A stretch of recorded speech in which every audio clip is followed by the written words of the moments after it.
안녕하세요. 김직장인입니다. 작년 12월 말에 전국적으로 코로나 완치를 자랑을 많이 했었죠. 코로나 완치됐다고 알려졌던 중국에서 다시 확진자가 늘기 시작하면서 봉쇄를 시켜버린 중국의 한 도시가 있습니다. 바로 서안이죠. 중국말로 읽으면 시안이고 우리나라 말로 한자는 서쪽 서니까 서안입니다. 삼성전자의 반도체 공장 등 여러 기업들, 서안에 공장을 가지고 있는 기업들의 생산 리스크가 매우 컸을 겁니다. 아마도 봉쇄가 아직 계속 진행 중이니까 현재 진행형인 이슈겠네요. 만약에 내가 다니는 회사가 서안에 공장을 가지고 있는데 그 도시가 봉쇄가 되면 생산 라인이 스탑되고 가지고 있던 재고도 서안에서 꺼낼 수가 없겠죠. 서안으로 가려던 부품들도 서안으로 들어갈 수가 없습니다. 그리고 서안에 있던 인력들도 고충이 있습니다. 중국 인력이든 한국 인력이든 오도 가도 못하는 상황이 되는 거죠. 생산, 제조, 재고, 물류, 인사, 그리고 결과적으로는 생산 차질, 매출 차질까지 이어지는 매우 골치 아픈 상황이 발생이 될 겁니다. 이런 리스크는 2019년 우한 봉쇄라는 예고편이 이미 있었죠. 이미 알려진 리스크예요. 아마도 직접적인 업무를 하고 있는 사람들이라면 이 리스크에 대비하기 위해 평소에 얼마나 많은 대비를 하고 있었는지 시험대에 오르는 이슈가 될 겁니다. 극단적으로 내가 생산하는 제품의 생산 사이트가 오직 서안에만 있었다. 그렇다면 100% 생산 차질 발생 예약이에요. 재고출하도 불가하고 투입하려던 부품에 대한 이슈도 왕창 생기겠죠. 부품을 길거리에 잠시 보관해둘 수 있는 건 아니잖아요. 막 놔둘 수 있는 게 아니잖아요. 운이 좋아서 내가 담당하는 제품의 생산 사이트가 서안 말고도 예를 들어 다른 지역에도 있었다면 이제 모든 물량의 집중을 최대한 그쪽 지역으로 이관해야 됩니다. 이것도 간단한 일은 아니에요. 쉬운 게 아닙니다. 도시가 어떤 이슈로 인해서 오도 가도 못하는 상황은 비단 이런 질병 때문만은 아닙니다. 예전에 국민들의 폭동에 의해서 공장 기반 시설들이 망가지거나 자연재해로 피해를 입어서 생산 차질을 야기할 수도 있다는 이야기를 해드렸었습니다. 생산관리 입장에서 보면 굉장히 큰 이슈는 맞습니다. 아직도 이런 뉴스를 보면은 생산관리가 이런 이슈를 해결하기 위해 고생을 엄청 하겠구나 하는 생각이 먼저 들어요. 그리고 얼마 전 1월 10일 중국 천진에서 또 감염자가 급증한다는 소식에 천진이라는 도시가 봉쇄가 됐죠. 중국의 올림픽에 영향이 가는 것을 우려해서 그런지 봉쇄가 참 쉽고 빈번하게 일어나는 것 같습니다. 관심 없으신 분들은 서안이든 천진이든 잘 모르시는 분들도 계실 거예요. 천진은 베이징에서 100km 정도 떨어진 우리나라 생각하면 거리가 먼 곳이지만 중국에서 보면 거의 바로 옆 동네입니다. 천진 한번 볼까요? 티엔진입니다. 천진. 천진 요쪽이죠. 보면은 서해안에 바로 이어지는 곳이에요. 요쪽이 우리 조선인민주인민공화국입니다. 여기서 배 타고 평양에서 배 타고 가면은 이렇게 쭉 올 수 있는 곳이죠. 텐진까지. 가까워요. 평양에서 배 타고 오세요.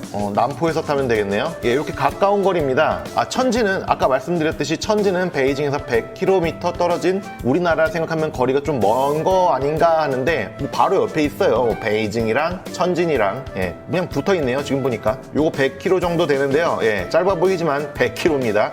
중국에서 보면 거의 바로 옆 동네죠. 수도 베이징에서 가까운 만큼 최대한의 안전을 기하기 위해 봉쇄를 쉽게 풀어주진 않을 거라는 예상을 좀 해봅니다. 천진 같은 경우는요. 베이징이 코로나에 뚫리는 상황은 만큼은 좀 피하고 싶은 상황이라고 생각을 해요. 천진에서 베이징까지는 기차 타고 1시간 정도 걸리는 아주 가까운 도시고요.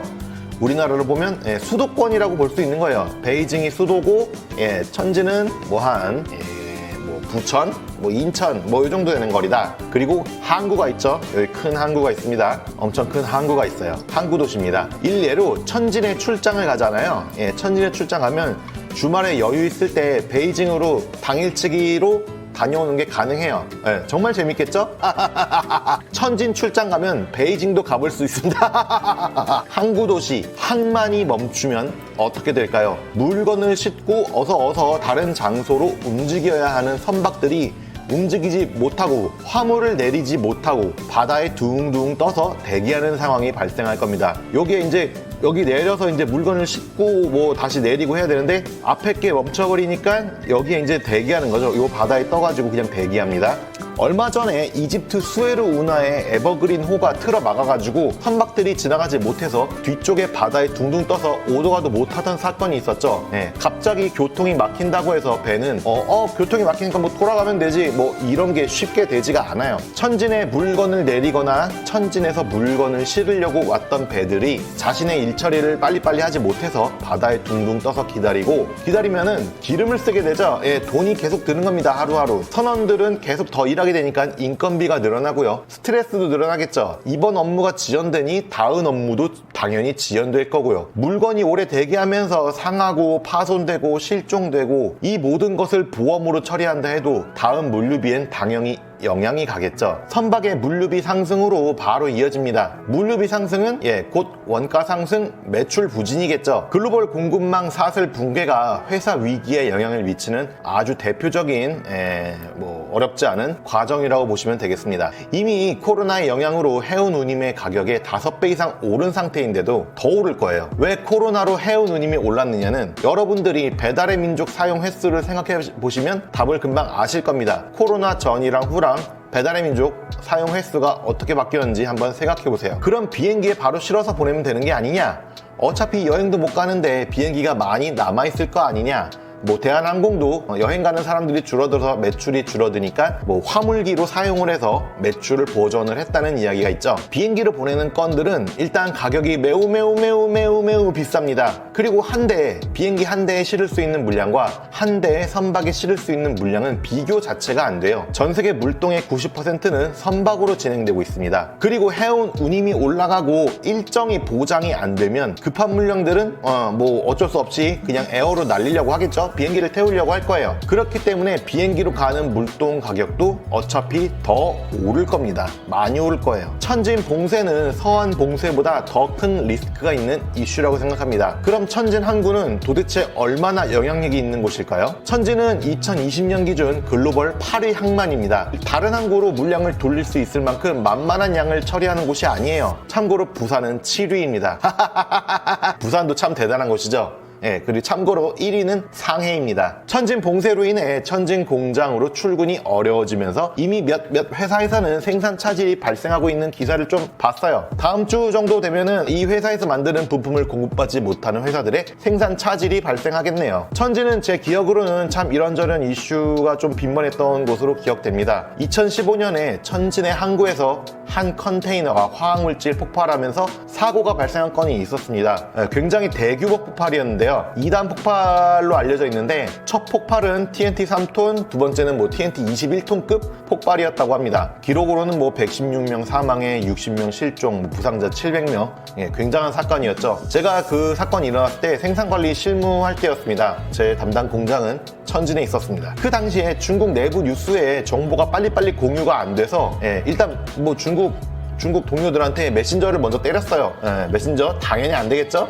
전화했습니다. 기지국이 다 부셔졌어요. 전화 안 됩니다. 하루 정도 뒤에 연락이 닿았는데 불행 중 다행으로 공장까지와 거리가 멀어서 공장 피해나 인명 피해는 없었다고 합니다. 없었습니다. 공장이나 인명 피해는 없었습니다. 하지만 저런 재난이 일어났는데 전화해가지고 그래? 공장은 무사해? 그럼 빨리 출근해서 생산해야지. 바로 사이코패스로 빙의할 수는 없잖아요.